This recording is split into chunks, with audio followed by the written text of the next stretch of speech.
Hi అండి, అందరికీ నమస్తే. Welcome to Bhavitha cooking channel. ఈరోజు వీడియోలో వచ్చేసి పచ్చి మామిడికాయతో రోటి పచ్చడిని ఎలా ప్రిపేర్ చేసుకోవాలో చూపించబోతున్నానండి. ఈ మామిడికాయ పచ్చడిని ఎంతో ఈజీగా 5 నిమిషాల్లోనే ఎలా ప్రిపేర్ చేసుకోవాలో చూద్దాం రండి. పచ్చడి కోసం ముందుగా స్టవ్ మీద ఒక ప్యాన్ పెట్టుకుని అందులోకి 3 టేబుల్ స్పూన్ల శనగిత్తనాలని వేసుకుని ఇలా బాగా ఫ్రై చేసుకోండి. ఈ విత్తనాలు పచ్చిగా లేకోకుండా ఇలా బాగా రోస్ట్ చేసుకోండి. ఇలా బాగా వేయించుకున్న ఈ విత్తనాలని పక్కకి తీసుకొని చల్లార్చుకోండి. నెక్స్ట్ ఇదే ప్యాన్లోకి 10 నుండి 15 దాకా పచ్చిమిరపకాయలు మీ కారాన్ని బట్టి ఇలా వేసుకొని ఇలా తుంచి వేసుకోండి. అలా అయితే తొందరగా వేగిపోతాయి. నెక్స్ట్ ఇందులోకి 1/2 టేబుల్ స్పూన్ ఆయిల్ని వేసుకుని ఇప్పుడు బాగా ఫ్రై చేసుకోండి. ఇలా మధ్య మధ్యలో కలుపుకుంటూ స్టవ్ని లో టు మీడియం ఫ్లేమ్లోనే పెట్టుకొని ఇలా వేయించుకోండి. ఇలా పచ్చిమిరపకాయలు మొత్తం కలర్ చేంజ్ అయ్యేదాకా వేయించుకున్న తర్వాత ఇందులోకి చిన్నగా కట్ చేసి పెట్టుకున్న పచ్చి కొబ్బరి ముక్కల్ని కూడా 1 కప్పు వేసుకోండి. వీటిని ఇలా బాగా కలుపుకుంటూ 1 నుంచి 2 నిమిషాల పాటు ఇలా పచ్చివాసన పోయేదాకా ఇలా మిక్స్ చేసుకుంటూ ఫ్రై చేసుకోండి. ఇలా ఫ్రై చేసుకున్న పచ్చిమిర్చి కొబ్బరి ముక్కల్ని కూడా పక్కన ఒక ప్లేట్లోకి తీసుకొని చల్లార్చుకోండి. నెక్స్ట్ ఇదే ప్యాన్లోకి 1/2 టేబుల్ స్పూన్ మెంతుల్ని 1 టేబుల్ స్పూన్ శనగపప్పుని కూడా వేసుకోండి. ఇప్పుడు వీటిని 1 నిమిషం పాటు ఇలా ఫ్రై చేసుకున్న తర్వాత ఇందులోకి 1 టేబుల్ స్పూన్ జీలకర్రని కూడా వేసుకోండి. ఇందులోకి తొక్కు తీసి పెట్టుకున్న వెల్లుల్లిపాయలను కూడా 3 టేబుల్ స్పూన్ల దాకా వేసుకొని ఇలా ఫ్రై చేసుకోండి. వీటిని కూడా ఒక ప్లేట్లోకి వేసుకొని చల్లార్చుకోండి. నెక్స్ట్ ఇలా పుల్లగా ఉండే ఒక మామిడికాయని తీసుకొని బాగా వాష్ చేసుకొని ఇలా చిన్న చిన్న ముక్కలుగా కట్ చేసుకొని పక్కన ఉంచుకోండి. చాలా పుల్లగా ఉండే మామిడికాయ అయితే 1/2 దాకా అయితే సరిపోతుంది. అదే కాస్తంత తక్కువగా పుల్లగా ఉండే మామిడికాయ అయితే ఒక మామిడికాయ మొత్తాన్ని ఇలా కట్ చేసుకొని చిన్న చిన్న పీసెస్గా పక్కన ఉంచుకోండి. నెక్స్ట్ ఒక బ్లెండర్ జార్ని తీసుకుని అందులోకి వేయించి పెట్టుకున్న పల్లీలని కూడా వేసుకోండి. అలాగే వేయించి పెట్టుకున్న వెల్లుల్లి అలాగే జీలకర్ర శనగపప్పును కూడా వేసేసుకోండి. వేయించి పెట్టుకున్న పచ్చిమిరపకాయలు పచ్చి కొబ్బరిని కూడా వేసుకోండి. వీటన్నిటిని కూడా బాగా చల్లగా అయిన తర్వాతనే మిక్సీ జార్లోకి వేసుకోండి. ఇందులోకి మీ రుచికి సరిపడంత ఉప్పుని కూడా వేసుకోండి. 1 టేబుల్ స్పూన్ బెల్లం పొడిని కూడా వేసుకోండి. నేను ఇక్కడ తాటి బెల్లాన్ని యూస్ చేస్తున్నాను. మీరు నార్మల్ బెల్లం ఏదైనా సరే యూస్ చేయండి. ఇలా అన్నిటిని వేసుకున్న తర్వాత మూతను పెట్టేసుకొని బర్బర్గా పేస్ట్లా మిక్సీ పట్టేసుకోండి.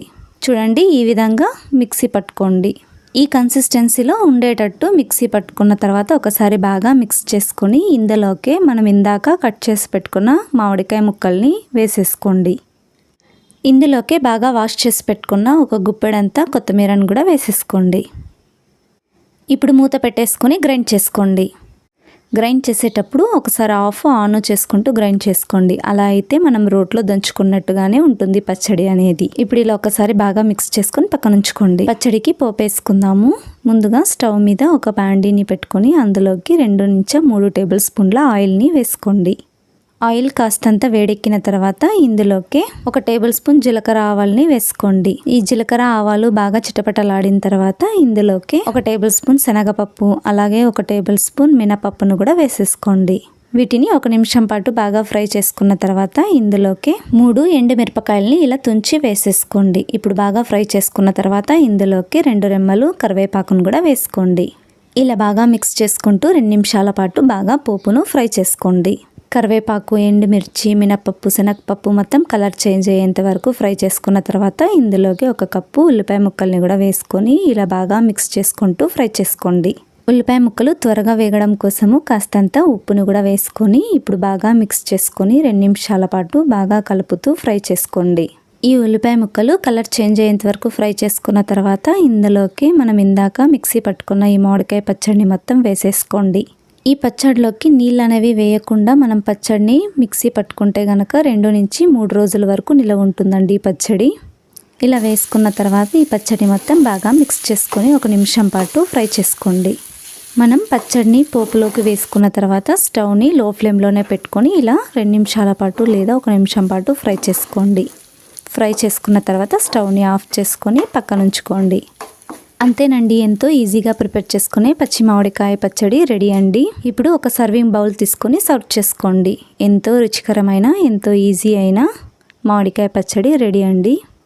ఇలాంటి మంచి మంచి రెసిపీస్ కోసం నా ఛానల్ని సబ్స్క్రైబ్ చేసుకోండి, లైక్ చేయండి, షేర్ చేయండి. ఈ మామిడికాయ పచ్చడిని ఆ వేడి అన్నంతో అయినా ముద్ద రొట్టి చపాతీ ఇలా ఏ దాంతో అయినా సరే చాలా రుచిగా ఉంటుంది.